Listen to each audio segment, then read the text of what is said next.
There comes a moment in every woman's life where heaven leans low and begins to whisper secrets into her soul. It may not look like a celebration. Make no mistake, it's a spiritual announcement. A woman who is about to be blessed doesn't always feel like she's being elevated. In fact, often feels like the opposite. But listen to me, the shaking, the silence, the struggle, that's the sound of heaven preparing a delivery. You see, God is about to release something big. He doesn't send the promise first. He sends signs. And these signs are not always beautiful. They don't always show up with bows and bright lights. Sometimes they come as storms, sometimes as setbacks, sometimes as separation, but it's all divine indication. Let me talk to the woman who's been feeling unseen, unworthy, uncomfortable, and underestimated. Don't you dare think that God forgot about you. You've just been walking through the birthing canal of your breakthrough, and the labor pains you're feeling, they're a sign that something is about to be born. A blessing so big your past won't be able to contain your future. You've cried in silence. You've served with no applause. You've carried burdens like a warrior. But now God is showing you 7 prophetic signs that something is about to shift. If you've been wondering why life has gotten heavier, lonelier, or more intense, pay attention. These are not punishments, they are previews. Sudden isolation, God pulls you away to protect what He's planning. Unexplainable restlessness, that's not anxiety, that's your spirit waking up. People start leaving. Not everyone can stay where God is taking you. Doors close without warning, close or divine direction. New ideas stir in your heart. The blessing comes with fresh vision. Spiritual attacks increase. The enemy only fights what he fears. Your faith gets tested deeply because big blessings require strong roots. Your discomfort is not dysfunction, it's development. The woman you are becoming can't live in the patterns you're leaving. So don't despise the signs, discern them. Don't fear the storm, face it. Don't shrink in the silence, stand still and see the salvation of the Lord. Before the floodgates of heaven open, before the miracle manifests, before the doors swing wide in your favor, God always sends signs. But these signs are not always grand or glorious. They are not written in the clouds or shouted through a microphone. They often show up in the subtle shifts, the quiet discomforts, the sudden changes that make no sense to the natural mind, and yet they speak volumes in the spirit. Many women cry out for blessings. Few are trained to recognize the signs. And because the signs don't always look like favor, we often mistake them for failure. We beg for increase and then panic when pruning comes. We ask for purpose and get confused when patterns are disrupted. God is not a God of confusion. He is a God of preparation. And what you call chaos, He often calls construction. When God is about to bless a woman with something big, the heavens do not stay silent.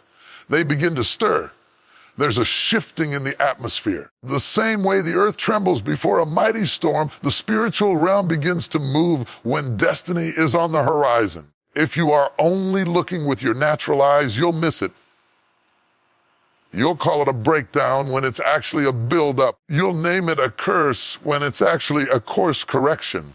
God never delivers destiny without giving you clues. He gives you spiritual indicators, divine whispers that say, "Daughter, get ready. I'm about to do something." But these whispers don't always come in comfort.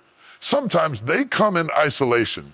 Sometimes they come through rejection. Sometimes they show up in closed doors and uncomfortable stretching. But here, this discomfort is often the first sign of divine movement. Think of a woman in labor. Before the child is born, there is pain, there is pressure, there are signs. Her body shifts, her water breaks, contractions begin, and no doctor is needed to tell her that something is about to change because her body speaks the language of delivery. In the same way, when you are about to birth something in the spirit, your life begins to send signals. God sends signs not to scare you, but to prepare you. Some of you have been praying for God to enlarge your territory, and now you're wondering why the people around you are shrinking, why the phone calls have stopped, why the support has gone silent. But could it be that God is making room for the blessing? Could it be that the people leaving are not subtracting from your life, but subtracting the weight that would have held you back from your next level? Others are asking God for elevation, and now all you see is loss. The job is gone. The finances feel unstable. The routine you clung to has been interrupted. What if I told you that elevation often requires elimination?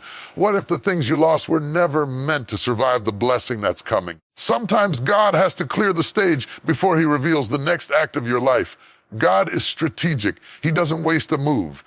Every sign he sends is intentional. And while the enemy wants you to panic in transition, heaven wants you to pay attention, because signs are not punishments, they are divine announcements. They are God's way of saying, brace yourself. I'm about to release something over your life that will leave you changed forever.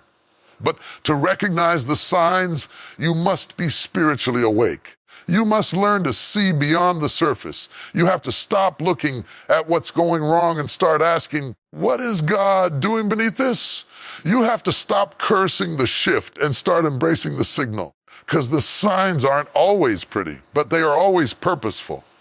God may wake you up at 3 a.m. with a heavy burden on your heart. That's a sign. He may cause you to feel out of place in rooms that once made you feel safe.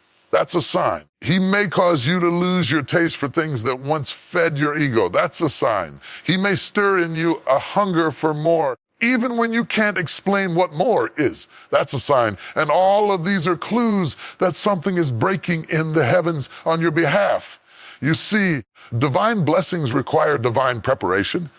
You cannot walk into your next with yesterday's mindset. You cannot carry a new mantle with an old mentality. So God will often begin the work in you before he blesses you around you. That's why the signs hit your emotions. That's why your thoughts are changing. That's why your desires are shifting. Because God is not just preparing a blessing for you. He's preparing you for the blessing. The size of the signs often reveals the size of the blessing. If you've been facing unusual warfare, unusual pressure, or unusual shifts, it may be because your next is not ordinary. It's big. It's weighty, it's generational. And anything that carries that much spiritual impact must be preceded by signs. Don't ignore the signs. Don't minimize them. Don't call them coincidence. You've been asking for confirmation, and God has been speaking in symbols. You've been waiting for a door to open. God has been testing your obedience in the hallway. You've been praying for rain, and God has been giving you clouds. But remember what the prophet said, I see the cloud the size of a man's hand, just a sign, but it meant a storm was coming. So don't get discouraged when things feel unfamiliar. Don't walk away because the signs don't look like you expected. Keep your spirit alert. Keep your faith strong. Keep your eyes open. There is a sacred season in every woman's life where the noise begins to die down, the crowd begins to fade, and the invitations stop coming. You look around and realize you are alone. The phone isn't ringing. The opportunities slow to a crawl. The people you thought would walk with you to the next level have stopped showing up. And if you're not careful, you'll begin to believe the lie that says you've been rejected. You'll begin to question your worth, your voice, your calling. You'll begin to think that isolation is a punishment. But let me tell you something divine, something eternal. Isolation isn't rejection.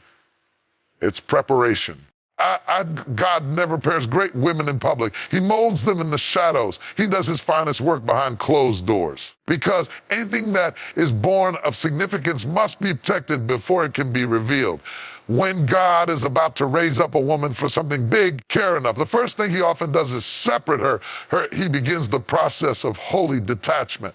He creates space between her and the noise of the world, between her and the people who are too familiar with her past to embrace her future. So if you find yourself in a place where the circle is shrinking, where your name is no longer celebrated, where the platform you once seems to be fading, don't panic enough. You are not being rejected by people. You are being selected by God. He is pulling you aside because there is something sacred growing inside of you, and it cannot be touched by everyone. There is a calling on your life that requires privacy before power. Think about the seed.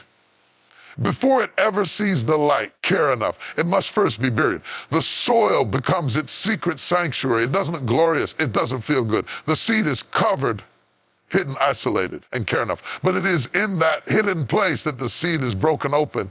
It's in that dark space that the roots go deep. Care enough. It's in that invisible chamber that the miracle begins to take shape.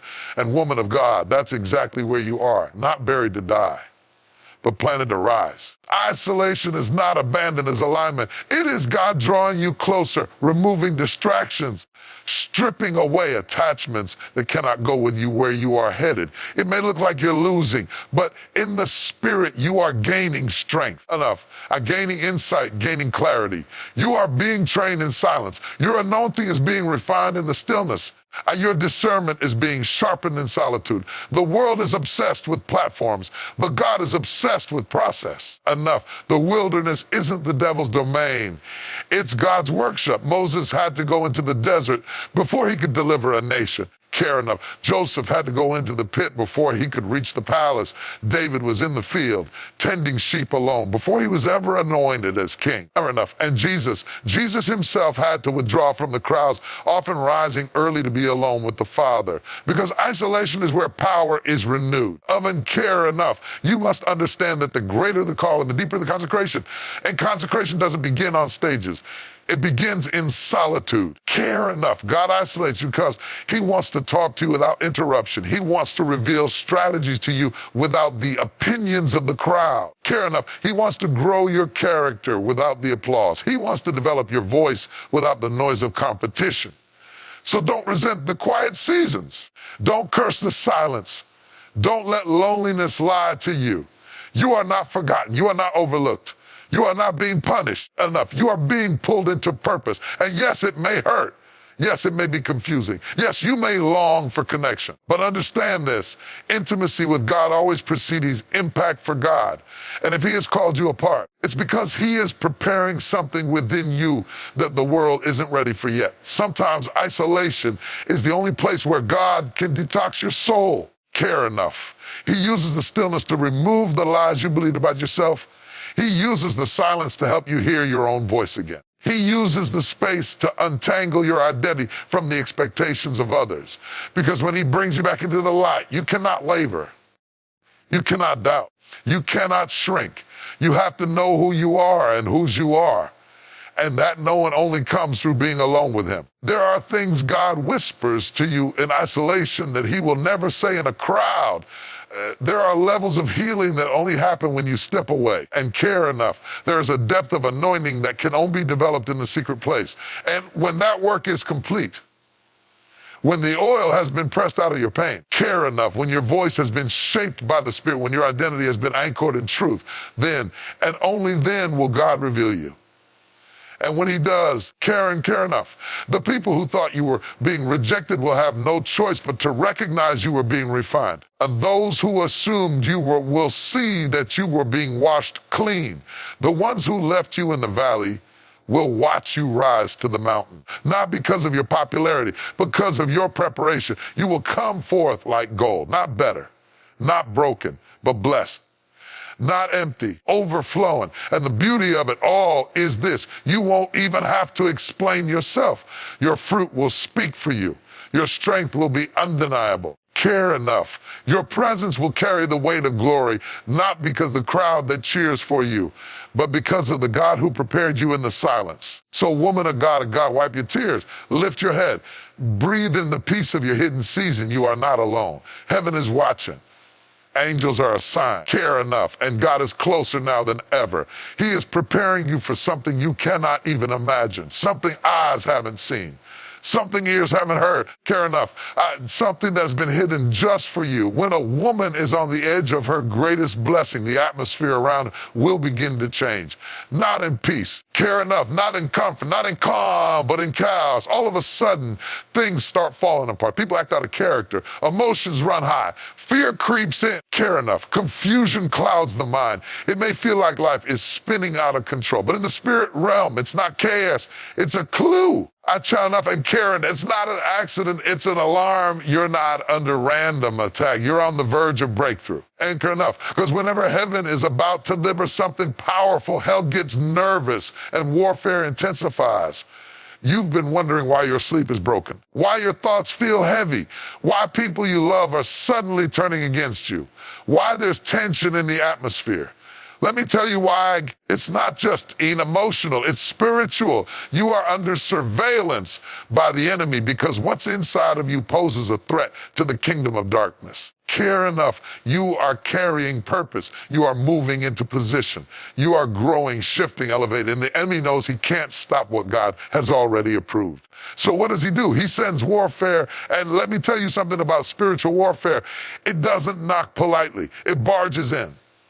It shakes the foundation. It attacks the mind. It stirs up the past. It whispers lies that echo loudly. And just when you think you're past it, another wave comes. Fair enough, but don't misinterpret the storm. Don't assume the attack means God has left you.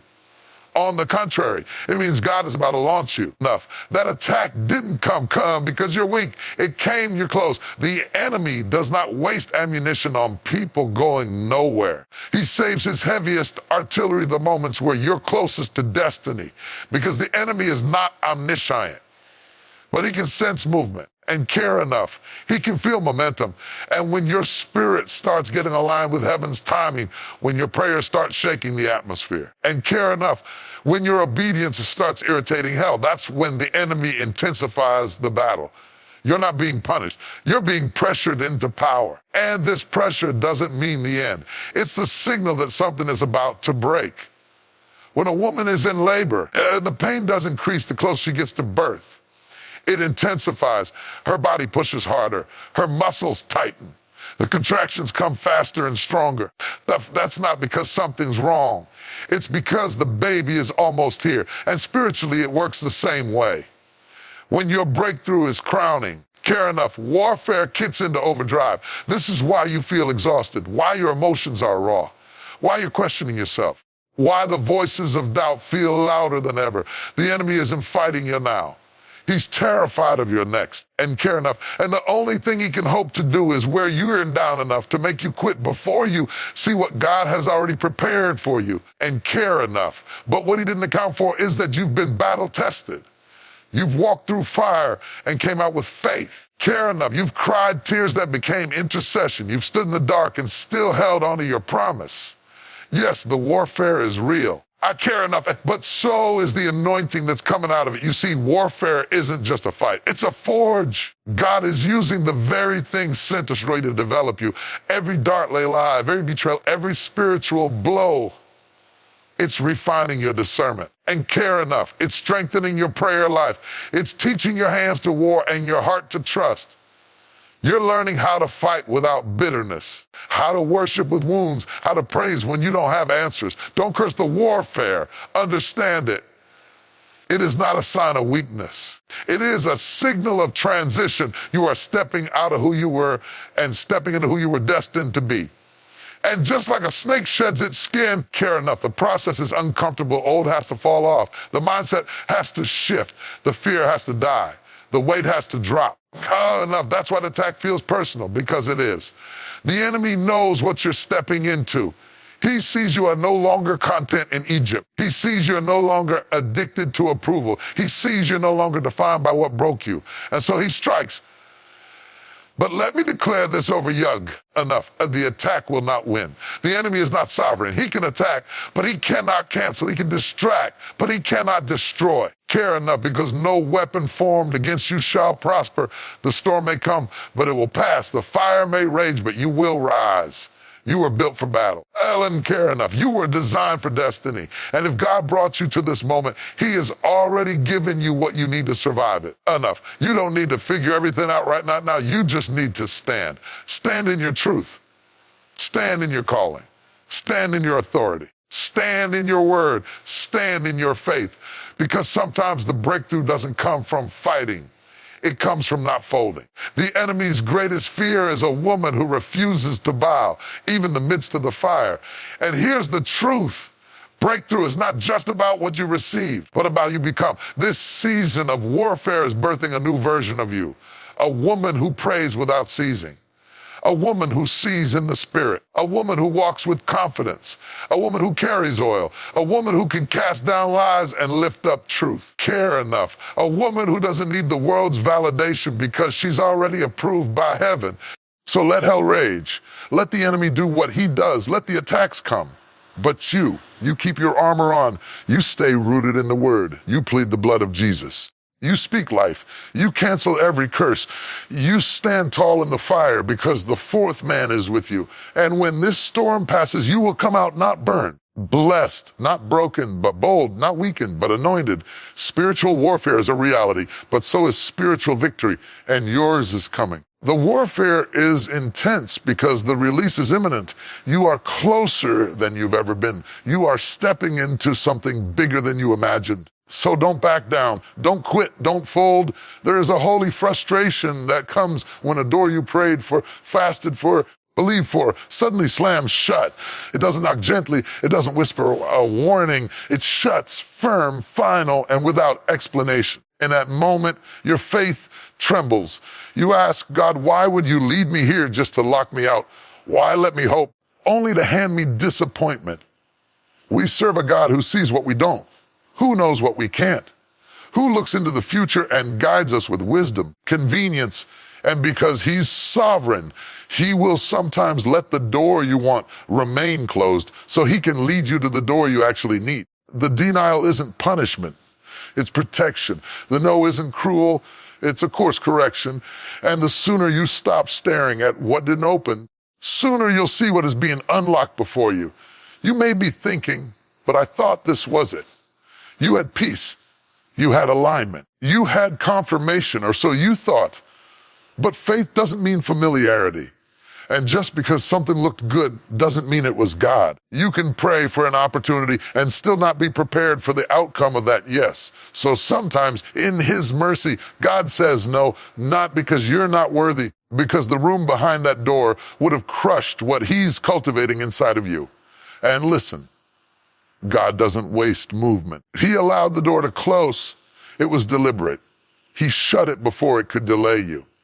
He ended it before it could empty you. He said no before it could destroy what he put in you, because purpose isn't always built on the path of your preferences. Sometimes it's born in the frustration of detours. Let's be honest, closed doors hurt. They confuse. They shake your faith, especially when the door felt custom-made for you. The relationship, the job, the ministry, the partnership, the home. You walked up to it with full confidence, only to hear silence, or worse, a flat no. And in that moment, it's easy to think you've measured God. What if I told you that closed doors are sometimes the clearest direction you'll ever receive? When God closes a door, he often doesn't explain. He simply redirects. He doesn't always give you a full map, just enough light for the next step. But it's in that step that purpose unfolds. Closed doors train your discernment. They mature your vision. They force you to seek the face of God, not just the hand of God. They separate what's good from what's God ordained. And don't confuse delay with denial. Just because a door is closed now doesn't mean it's closed forever. Some doors are closed because the timing is off. You're ready in heart, but not yet in maturity. You have passion, but not yet precision. God will sometimes keep the door locked, not because the blessing is denied, but because he's developing you so you don't squander what's on the other side of it. Think of Joseph. He had a dream, one that looked like immediate elevation, but instead he faced betrayal, slavery, false accusation, and prison. Doors kept closing. Every door that shut behind him was a hallway that led to the palace. Had he stayed in comfort, he would have missed the call. Had the door to his father's house not closed, Egypt would have never known his name. Closed doors didn't block his purpose. They birthed it. Or take Ruth. Her husband died. Her future seemed finished. But the door that closed in Moab redirected her to Bethlehem. The very field where destiny was waiting. The field of bows. The door of loss swung open into a gate of legacy. She became part of the lineage of the Messiah. If the door of her comfort hadn't closed, she would have never stepped into her calling. This is how God moves. He leads through what closes just as much as he does through what opens. And the danger is when you keep trying to force what God has already shut. Some of us are bruised not because of what the enemy did, because we kept throwing ourselves against a door that heaven already locked. You kept texting, kept reaching, kept begging, kept reapplying. Door kept saying no, not to harm you, but to heal you from what you can't yet see. Because sometimes door you want opens into a room of distraction, of delay, of detour, and a loving Father knows when to say, not this one. He knows what will drain you, what will distract you, what will deter you from the purpose you were created for. He loves you too much to let you walk blindly into what looks promising but leads to pain. You see, purpose doesn't always walk through the doors you expect. Sometimes it comes through the door you never noticed, the one you walked past, the one that looked too small. That couldn't be it. But God is a master of using the unexpected. Take you through the back door to show you that favor was never about flashy entrances. It was about faithful obedience. So the next time a door closes, panic, praise. Don't pout. Posture yourself in prayer. Ask God not just to open what you want, but to align you with what he has appointed. Ask him to close any door, no matter how beautiful it looks, if it's not tied to your purpose. Trust his no. His redirection is proof of his protection. And if you can stop mourning over what didn't open long enough to look up, you'll see a new door just ahead. One tailor-made, one no man can shut. One that leads not to temporary applause, but eternal assignment. Before the world ever sees the change, before people ever recognize the shift, before the fruit ever blossoms on the branches, God begins the work within, not on the stage, not in the spotlight, not through applause or accolades. No. The transformation begins in the quiet chambers of the soul, in the secret battles that no one claps for, in the decisions you make when no one is watching. The transformation begins within first. We live in a world that obsesses over the outside. We chase appearances. We crave validation. We try to change our environment, our relationships, our jobs, our social circles, thinking that if we rearrange the outside, something on the inside will finally feel whole. But God doesn't work from the outside in. He transforms from the inside out. If your internal life doesn't shift, your external life will always go in circles. Because wherever you go, you take you with you. The most powerful breakthrough is not a promotion, not a new house, not a title. It's a renewed mind. It's a healed heart. It's a delivered soul. That's where God begins his masterpiece. Not in places, but in people. Not in buildings, but in the inner being of the woman he's called and chosen. Don't be fooled. Real transformation is messy. It starts in pain. It gets uncomfortable. Because the truth is, before God elevates you publicly, he will excavate you privately. He'll dig deep, pull up roots of bitterness, break old patterns, and confront lies you've lived under for years. You'll begin to lose your taste for things that once satisfied you. You'll stop laughing at things that used to make you giggle. You'll find yourself craving silence more than noise, stillness more than chaos, truth more than popularity. That's not depression. That's divine development.